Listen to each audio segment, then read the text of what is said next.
The cultural safety and cultural humility model is about the back and forth, and it's about cultural responsiveness more than it is about creating a model, unless the model is to be culturally responsive, to listen, to center the patient's experience, to always be thinking of the individual patient and not just the whole population, which is so opposite of the way that we work in public health systems.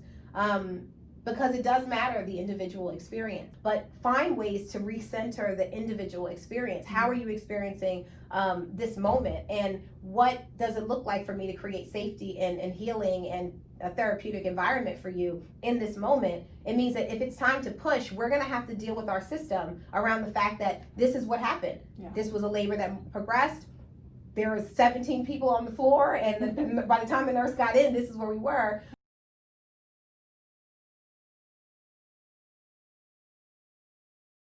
Not everybody really takes time to introduce themselves, like with a thoughtfulness about like the awkwardness of it all. Like, I'm here, I didn't realize you were gonna walk in, my legs are uncovered, I'm not really sure what your role is gonna be. The last person that came in just took the pressure cuff, and now you're and so to just do a real clear introduction. And it's okay that if you've been going back and forth, and if you feel like you guys have created rapport, you may not have to say, hi, remember I'm so-and-so. But to just explain every time what you're gonna do.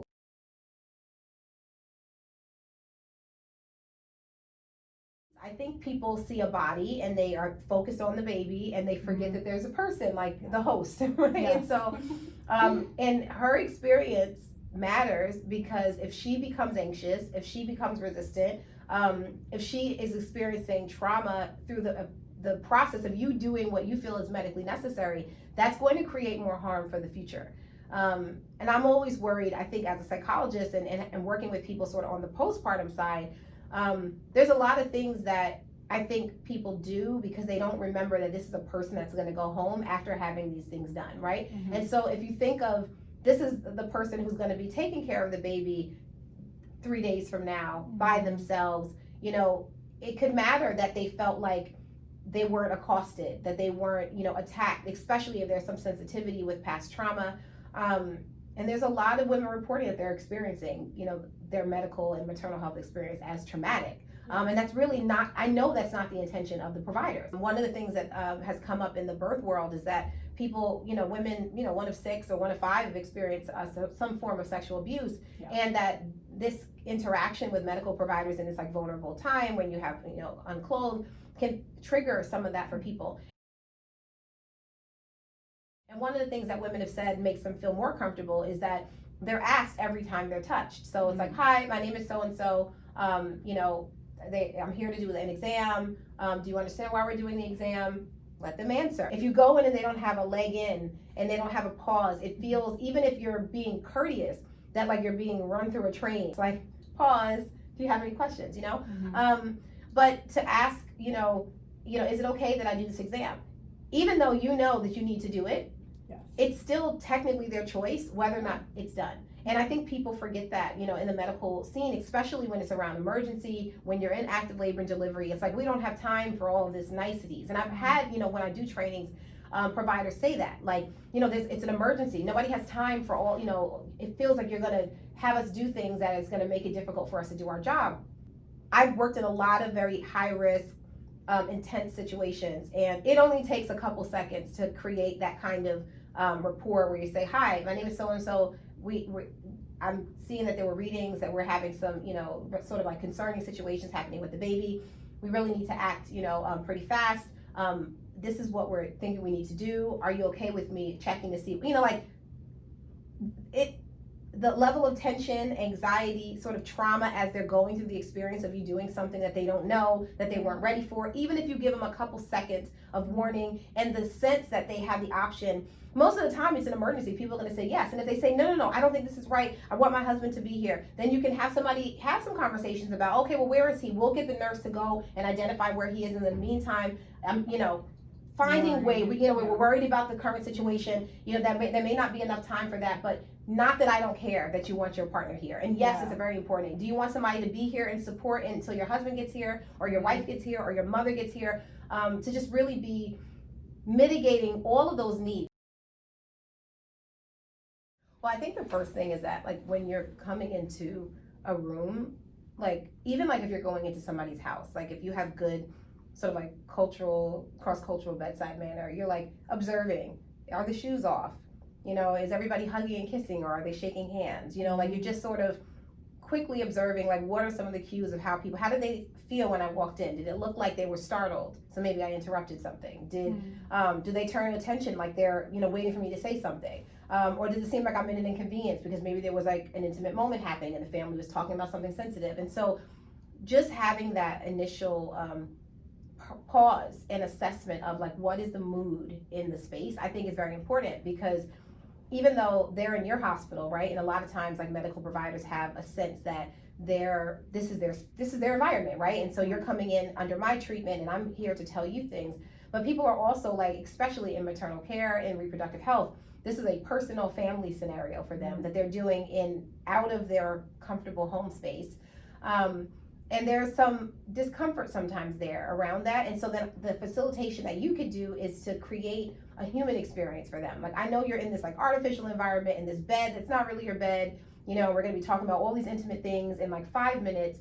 I know that that's, you know, maybe a little awkward, or, you know, and seeing how comfortable they're feeling about being just in your presence as a provider, but also like in the environment of the hospital. And for a lot of cultural minorities and people who've had negative experiences historically with healthcare, it can be really alarming to be in a hospital. It can be really off-putting to have new practitioners coming in, and then there's a new nurse and the new rotation, and it's like, it's not just like something automatic that it feels like, oh, this is just a new person. It's like, I need to know now if I'm going to be safe with this person. I need to know now if they're actually going to center my needs.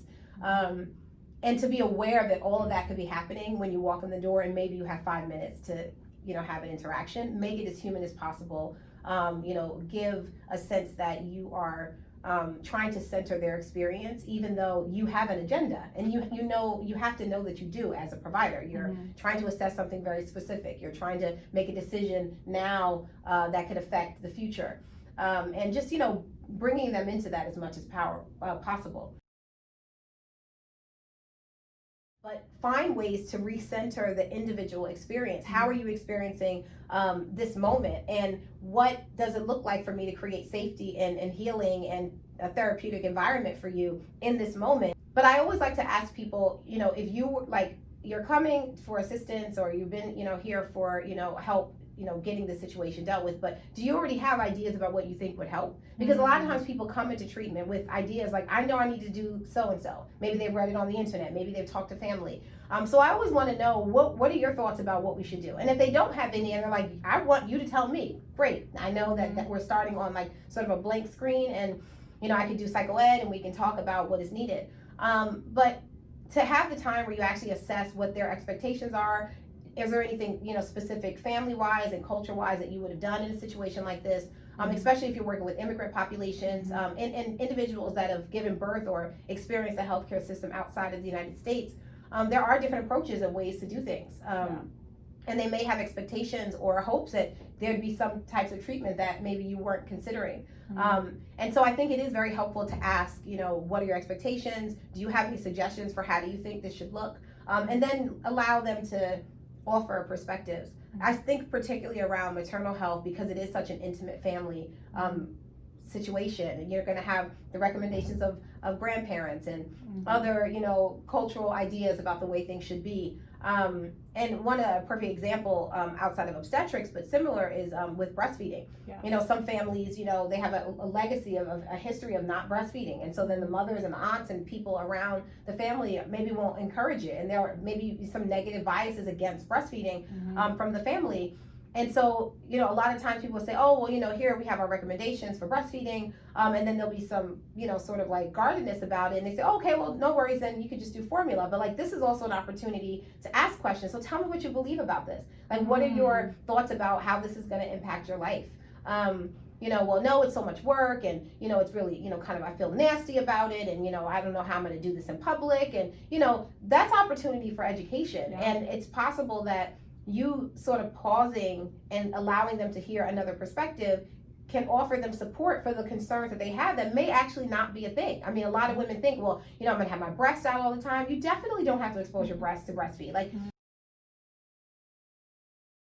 if we can, be like mini professors. I mean, I think I come from a family of teachers, and so this is like, being a professional for me also means telling people what I know now. It's like, oh, I've learned this, and then let's share this knowledge, especially within a community where everybody may not have the same level of access to this information. So I think when you have an approach that you're educating and providing services, that you set it up so that when the family is there with the young mother, there's talking time. There's, tell me what you think about this. Tell me what you think about this.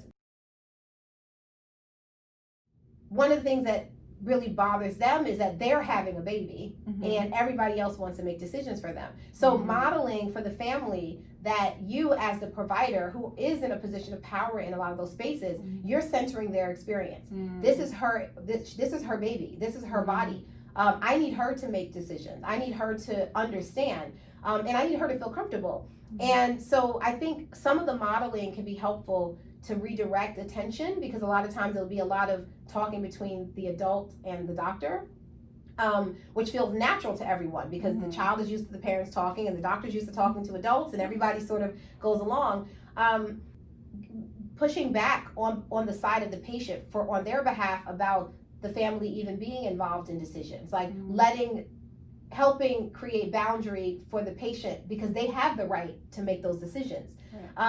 They may not feel that they do, and maybe having a conversation separately, like, do you feel like this is going to be really difficult for you? Or the other situation where parents are wanting them to have an abortion and they really are not wanting to have an abortion, or vice versa, and really just saying that this is something, as much as I know that you're, I remember when I was young, and I think maybe whenever I, started menstruation, my mother took me to the OB, and it was like, rites of passage. I don't know if people go to the OB that young, but I remember the doctor saying to my mother, this is the last time that you're going to be in the doctor's office with us. Like, this is her times now. And I don't know that my mother realized that, or maybe they had set it up and they just wanted me to know that, like, this is my big girl time and I can ask questions. And but I thought it was a very strategic looking back, like, because it was the moment where I took over my healthcare, like, personally, where I felt like I was being centered by the system and saying, this is my body, and I want to now learn. Well, I get to ask you questions, like any kind of questions, like, okay, I'm going to think about some questions that I have, and the next time I come,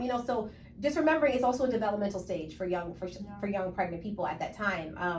And there's a lot of opportunity to give them power and autonomy that actually will translate into more secure attachment, better bonding, a stronger sense of their ability to parent, which you really need, because the world tells you that you're maybe going to be a terrible mother when you're young, and that's not necessarily true.